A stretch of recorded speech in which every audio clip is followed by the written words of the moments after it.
Eu tenho uma metodologia, André, que primeiro meu foco é muito na análise técnica clássica. Assim, eu passei em 2012 para 2013, depois de ler um livro lá. Eu tenho dois livros que me marcaram muito assim para mim. O livro do Alexander Elder, Como se transformar em um operador investidor de sucesso. Já teve no Gamecast? E o Alexander Elder, que legal. Já. Aí ele tem no livro, ele fala muito da parte de psicologia. Eu gosto muito dessa parte de psicologia lá do livro. Então ele abriu minha mente para várias coisas.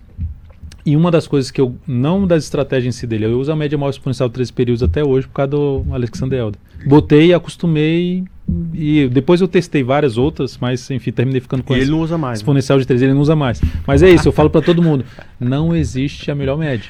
Existe aquela que encaixa com o seu operacional, com o seu perfil e segue. Tá dando certo, olha a curva do seu capital, tá dando certo, segue. Tá tudo certo. Aí, uma coisa que o triple screen, a questão de olhar para mais de uma periodicidade, a questão do tempo. Ele fala assim, muitos analistas não conseguem visualizar o que está assim, na questão do tempo, sabe? Assim, perdem muito a visão geral. Qual que é o capítulo? Que está no princípio, no seu capítulo, não lembro, mas é mais para o final. O capítulo chama Novos Indicadores, a página 249. Então você lembra bem. Você tem esse livro em casa, Como se transformar um investidor / operador de sucesso. Abre lá e vê se eu tô certo ou não e responde aí no chat do YouTube. Boa, gostei.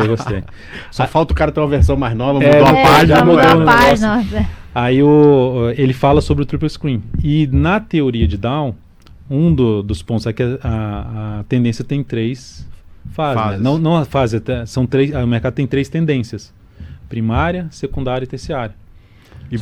Só que ali essa primária, secundária e terciária, você encaixa ela em qualquer periodicidade. Uhum. Se você, por exemplo, está operando um gráfico de 5 minutos, ela é a terciária, ela é a entrada sua, ela é tendência terciária. A secundária seria, por exemplo, um gráfico de 30.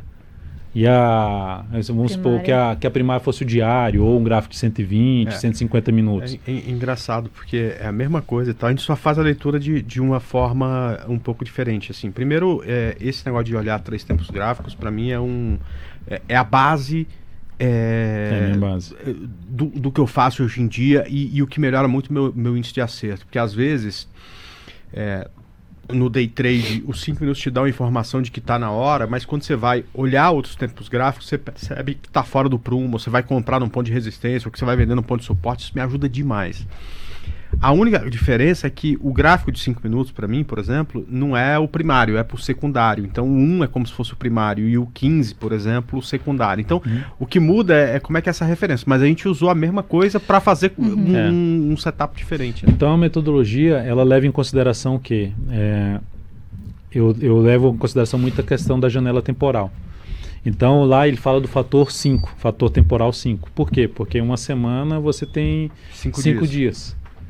Por um mês você tem 4. Um mês você tem 4 semanas. Então você tem 4, 5.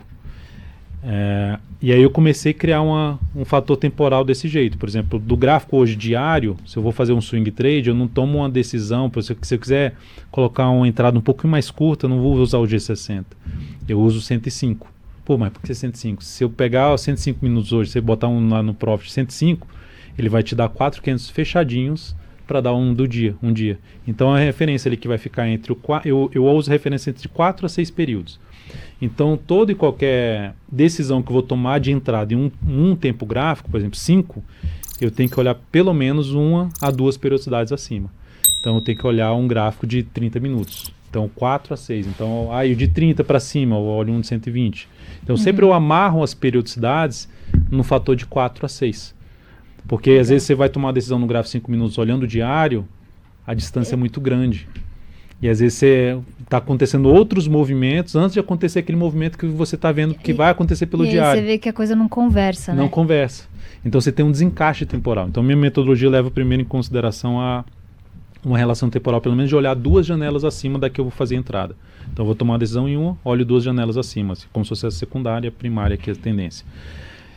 Outro ponto que eu uso é a média móvel exponencial de 13 períodos. Aí tem outra média que eu utilizo, que na realidade é exponencial do prazo acima. Então, por exemplo, se eu tenho o gráfico 5 minutos e eu uso 30 para minha referência temporal, a média de 13 no gráfico de 30 minutos, para eu chegar no gráfico de 30, eu multiplico 5 por 6. Aí eu chego a 30. Então eu pego a média móvel de 13 períodos, multiplico por 6, eu tenho uma média móvel exponencial de 78 períodos. Eu boto ela no gráfico 5 minutos. Então eu sei como é que estão essas duas tendências, se elas estão se conversando ou não, se estão alinhadas. Por exemplo, se eu tenho a média de 3 acima da de 78, eu sei que as duas tendências estão alinhadas para cima.